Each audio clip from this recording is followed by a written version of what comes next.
అసలు అందం అంటే ఏంటి? అది రూపమో, రంగో, అలంకారమో కాదు. ఏ ఒక్కరి జడ్జ్మెంటో, అభిప్రాయమో కాదు. ఒక కవి వర్ణనో, చిత్రకారుడి బొమ్మో కాదు. మరేంటది? అందమంటే గుణం. అమ్మాయి నయుండి చెప్తున్నా, I don't want people to call me beautiful. దాని బదులు నీది కష్టపడే తత్వం, నీలో కరుణ ఉంది, నీకు ధైర్యం ఎక్కువ, నువ్వు తెలివైన దానివంటే నాకు సంతోషం. Address us by our qualities.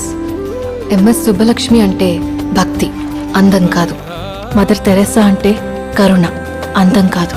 Ayn Rand అంటే తత్వం, అందం కాదు. సరస్వతి అంటే విద్య, దుర్గా అంటే ధైర్యం, గౌరీ అంటే తపస్సు, లక్ష్మి అంటే శుభం. ఇలా ఏ దేవతనైనా ఆమె క్వాలిటీస్ కోసమే పూజిస్తారు, ఆమె అందం కోసం కాదు.